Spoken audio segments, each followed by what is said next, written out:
Have you ever wondered about the mysterious quirks of narcissistic abuse survivors? Prepare for a thrilling journey as we unravel their coping secrets, aiming to understand, not judge. Get ready to uncover the enigma and brace yourself for the revelation. 1. Narcissistic abuse. Victim's experience. Excessive self-blame.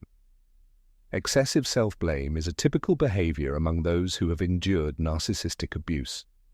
Narcissists are skilled at making their victims feel responsible for the abuse they inflict, often using tactics like gaslighting to distort reality. Survivors start internalizing this blame, believing they are the problem, even when they're not at fault. This self-blame can paralyze them emotionally and hinder their healing process, leading to guilt, shame, and low self-esteem. Breaking free from this cycle begins with recognizing that the blame lies with the narcissist, not the survivor. Seeking therapy and support from friends and family can help survivors regain their self-worth and move on. While excessive self-blame is a challenging aspect of narcissistic abuse, it's essential to remember that healing is possible with the right help and understanding that you are not alone in your journey to recovery. 2. Narcissistic abuse. Victims are hypervigilant.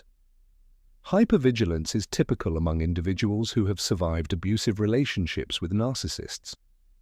It involves being constantly on guard, looking for signs of manipulation or abuse in any relationship. This behavior stems from the trauma of such relationships, which shatter their sense of safety and trust. It's a survival mechanism to shield themselves from getting hurt again. This hypervigilance can sometimes become borderline paranoia, as survivors become overly focused on spotting red flags, even when they might not exist. Rebuilding trust becomes a significant challenge. Therapy and support groups are crucial in helping survivors regain confidence and develop healthier ways to navigate relationships. It's a complex response to a traumatic experience that requires time, support, and professional help to find balance in future relationships. 3. Narcissistic abuse. Victims develop people-pleasing behaviors. People who have survived narcissistic abuse develop a tendency to please others excessively. This behavior stems from a deep-seated fear of confrontation and rejection.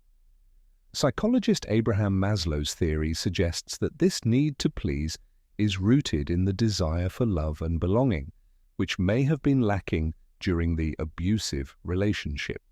Additionally, the fear of rejection, as discussed by psychologist Albert Ellis, plays a significant role.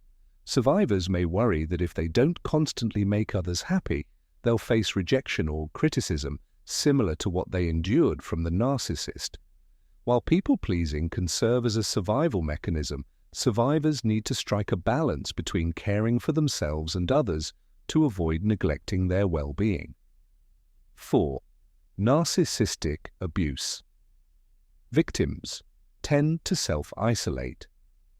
Isolation is a typical response among survivors of narcissistic abuse. It often stems from the fear of not being believed or understood when sharing their experiences. This fear, coupled with emotional bonds with the abuser, self-blame, and emotional exhaustion, can lead survivors to withdraw from social circles to protect themselves. They may also suffer from a gradual erosion of self-esteem, making them feel unworthy of social connections. Isolation can serve as both a defense mechanism and a coping strategy for survivors. Breaking this cycle of isolation is crucial for healing from narcissistic abuse.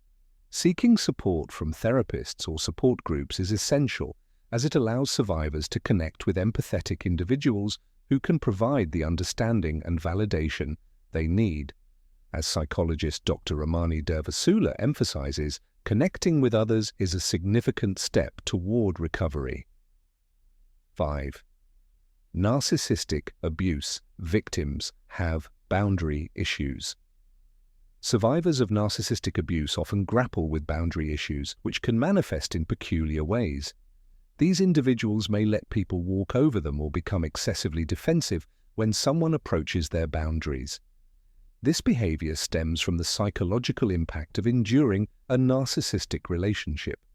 Psychologists like Dr. Christine Lewis de Canonville and Dr. Judith Orloff have studied this phenomenon. Survivors might allow others to overstep their boundaries because they've grown accustomed to such treatment, or they may react strongly to any perceived threat to their personal space due to a history of boundary violations. Hello viewers, it might be astonishing, but currently 80% of you haven't subscribed yet. If you're finding this informative video enjoyable, please consider subscribing and giving it a thumbs up. Your support goes a long way in helping us. Now let's proceed, shall we?